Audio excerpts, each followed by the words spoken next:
So today I'm going to be doing a video discussing the top 10 strongest magic in fairy tale. Now, this was a very hard video to compose of because there's a lot of different magics in fairy tale. I mean, and narrowing down all the way down to one to pick as the strongest was really hard because think about it. Out of the four categories of magic, caster and all the other things, it was just hard picking this list together. So there's going to be some things up here that some people might not agree with, and there's also going to be some things that some people might be like, why don't you have this in here? Why don't you have that in here? But keep in mind that everybody's list isn't going to be the same. Let's be honest here. We're all going to have different opinions, but without further ado, let's go ahead and get into this list for the top 10 strongest magic. If you guys disagree with anything, make sure you just put it in the comment section down below. I'm going to be looking in the comment section because this is going to be a pretty interesting and controversial video. But coming in at number 10 is Takeover Magic. Now, we know that Takeover Magic, it allows you to basically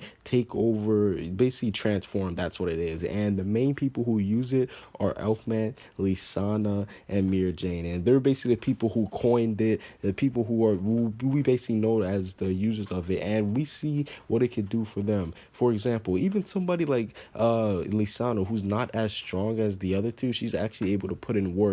And then we see the people like Elfman, whereas when they get angry, like they can turn into some spooky things. Like Elfman, when he's angry, he uses Takeover Magic, he becomes a monster. No pun intended.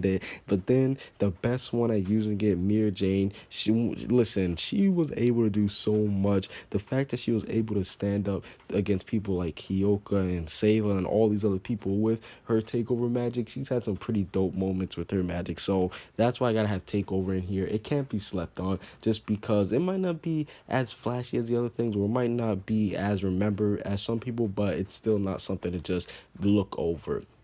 Coming in at number 9 is Requip Magic. Now, Requip Magic, some people might be like, whoa, this is a little bit too high, but trust me, I'm pretty sure I might be able to change you guys' mind. But no, nonetheless, Requip Magic, basically I should just call it Urza Magic because she's the only person who really uses it. And the reason why I have it up here is because there's just so much different variety that she could do. She's claimed to have 1,000 armors, and we haven't even seen all 1,000. And not to mention, she has some pretty OP things within those armors, like for example, the Nakagami Starlight. Listen, I know some people, they might be like, that armor is so BS, but nonetheless, it's still an armor. It's still very OP, and it basically bends and breaks the laws of magic. Like that's on some nut shit. Like it's way too far. So yeah, Requip Magic, Urza, she's definitely mastered it, and she actually knows what she's doing with it, and that's why I gotta have it at number 9.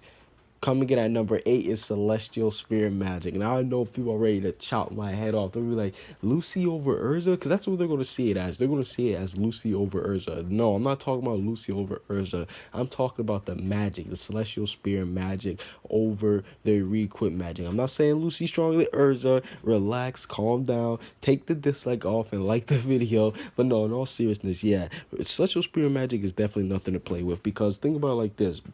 We have so many celestial spirit mages in the series, like for example Lucy, Angel, Yukina, and they've all put in work. But the main thing I want to talk about, which is why I have this up here, is because we know with this you can summon the Celestial Spirit King. And the Celestial Spirit King is super OP. Let's be honest here. He was basically able to come in here. Me personally, I think he was stronger than Margear back when they fought, but due to plot, obviously he wouldn't be able to like fight him and actually take him out. But we do know that he did destroy the base of Taros like it was nothing, and he would have. I think that he could have beaten Margear. That's just me. Listen, that's just me. But no, in all seriousness, we also know that you're able to do things like Star Dress, which actually is able to let you take the form of the certain celestial spirit, and you're actually able to use the power on its own. So that's also another thing.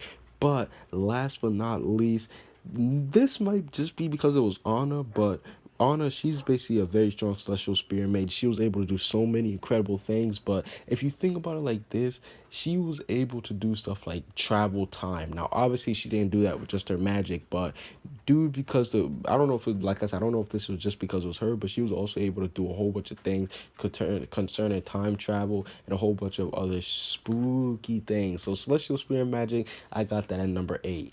Coming in at number 7 is Make Magic. Now, this one's basically gray. Now, I know some people, again, they see this as just gray being strong in this or blah, blah, blah. But no, This combined with, and this is a little bit me, we gotta cheat a little bit. I want to be underrated majors if we didn't cheat, but no, I'm combining this with kind of like Devil Slayer simply because these two are both like they're both only for gray and silver, and we've seen these magic used together. So when these two are combined, they're basically listen.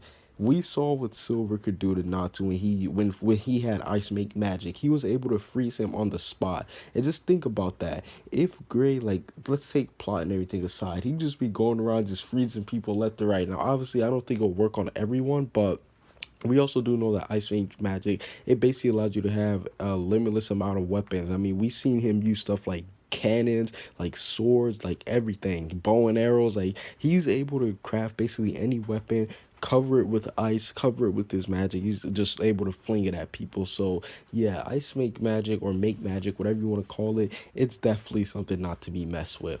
Coming in at number six is Slaying Magic. Now, Slaying Magic, this is a combination of Dragon Slaying Magic, God Slaying Magic, Devil Slaying Magic, all that just combined because all of that, I can't really separate that because they're basically, if you think about it, they're all the same, but they just slay different things. But we saw what you're able to do with Dragon Slaying Magic. I mean, obviously, you get Dragon Force, all the other stuff. You're OP, okay? You're OP with Dragon Slaying Magic. God Slaying Magic, we saw that you're able to basically kill gods. I mean, that's on some next level stuff because a god, like slaying a god is crazy. And then with Devil Slaying Magic, like I said earlier with Gray before, we saw what him and Silver were both able to do. So all of these type of magic, Slayer magics, they're all very strong and they all play a huge role in the story. But yeah, the reason why I have it up here is just because the variety of things that allows you to do, and it also makes you immune to a certain type of magic. So yeah, that's why I got Slayer magic at number six.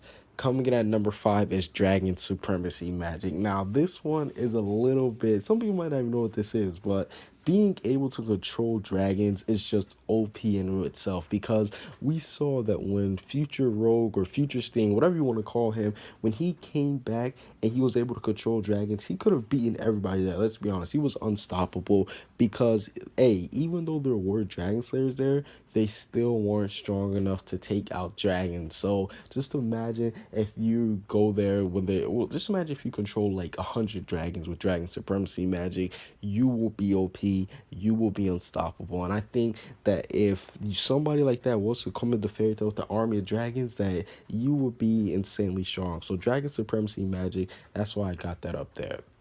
Coming in at number four is God Soul Magic. Now, this might be a little bit of a spoiler for anime onlys, but basically, we've seen a character, Demaria, and she basically used God Soul, and that's basically like takeover magic, but instead you're using a god transformation, if you know what I'm saying. So basically, instead of turning into an animal, you turn into a god, and she turned into a god. She basically turned into the god of time. I can't remember his name at the moment, but yeah, I can't remember the Greek name for the. That's not the point. But the point is that you basically be able to control whatever. You're basically a god at that point. So that, yeah, that's why I have it at number four. But I know some people might be thinking, okay, why isn't that at number one or anything? Well, it's because Dragon Slayer Magics, Dragon Slayers, they are a good counterpart for that type of stuff. But yeah, nonetheless, God Soul Magic number four.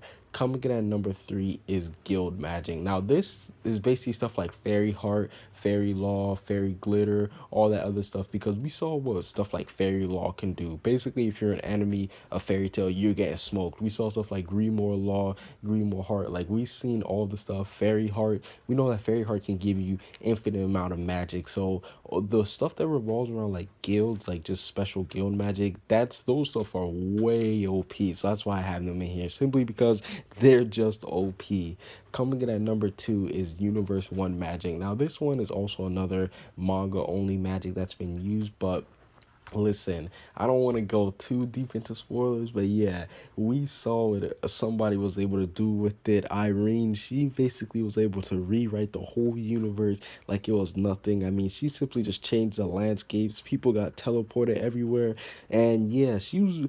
Listen, this might sound like I don't want to say that she defeated Acnologia, but she was able to distance Acnologia. That's more of a perfect thing, distance, because she didn't really beat him. All she did was just take him away. Like, she just removed him from battle. So knowing that she just distanced him away, just seeing that she's able to control everybody and move everybody basically like their chess pieces, that was pretty OP. And last but not least, I got Sauron Black Magic. Now, I know some people, this isn't really in manga only, but some people might not know what it is. But Sauron Black Magic is basically Xer's magic. Basically, the cursed people, when they get cursed by Sauron, whereas if you go near them, you could die, which is just listen to that. If you go near them, you could die. And not to mention the fact that the little black balls that Zerafi would be using, if they touch you, you also die too. So Oxron Black Magic, you literally become just like a walking killing machine. So overall, that's basically it for my top 10 strongest magics. If you guys agree, let me know in the comment section. If you guys disagree, tell me that too. Comment what you guys think down below. Subscribe if you haven't. Peace out.